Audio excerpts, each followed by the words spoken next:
Toure of MSNBC went on the show totally biased, and he makes such a good point here, I had to share it with you.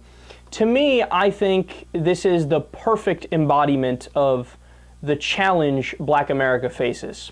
Listen. I mean, it's just this week has been a lot like Barneys and Macy's arresting black people for shopping and paying for what they bought. Well, here's one of the things that's interesting, right, is that, like, you know, we get so much talk about, like, wearing sagging pants, then the brother gets arrested for buying a belt. Yes. Like, what is going on?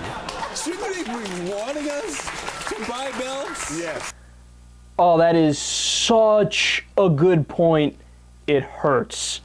And of course, he's referring to the recent situation where a young black, I believe, teenager went into Barneys and bought a belt, and it was a pretty expensive belt, and of course the default mindset of everybody around him and the police officers was like, God damn it, he can't afford that, he's black, arrest him. That's actually what happened.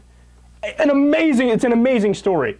But the joke puts everything in perspective, it crystallizes it. Because that's exactly right. It's a lose-lose situation for young black men. If you don't buy a belt, you're a thug and your pants are sagging. If you do buy a belt, well, you're a criminal because you can't afford that belt. So what do you want them to do? What do you want them to do? Again, you've made it a lose-lose situation. And by the way, it's the same contradiction with work as well. So if a black man doesn't go to school, it's, oh my God, lazy, shiftless, useless, welfare junkie, queen, yeah, I hate you, lazy. But if a black man does succeed in school, it's, oh, affirmative action, baby, gets everything handed to him. So yet again, it's a lose-lose. If you work, it's because affirmative action he made it. If you don't work, oh, he's lazy, what did you expect?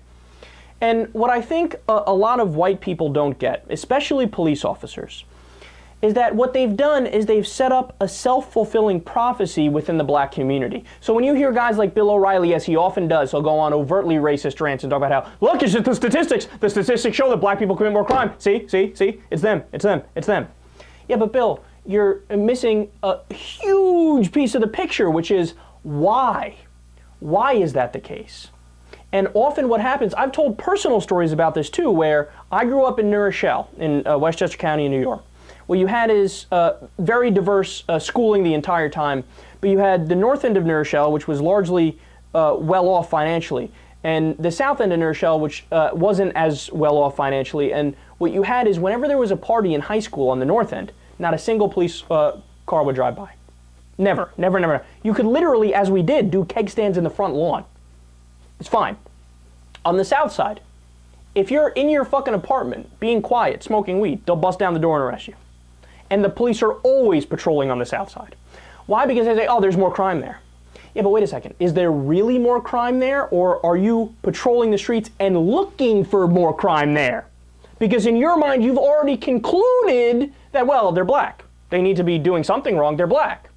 So it becomes a self-fulfilling prophecy where you're only looking for African Americans committing crimes, and you let the white kids slide on the other side of town. I'm telling you, again, this was my personal experience. I saw it happen with my own two eyes because I'm friends with everybody. And there's another great study that showed this as well, where black people and white people use drugs at the exact same rate. You know who gets arrested more for it? No surprise, African Americans, 4 times more often. 4 times more often when we use it the same rate. So then when somebody points out, well, hey, that might not be fair, all of a sudden, you know, they're dismissed. Oh, liberal making excuses for reverse racist. I've been called a reverse racist more times than you can.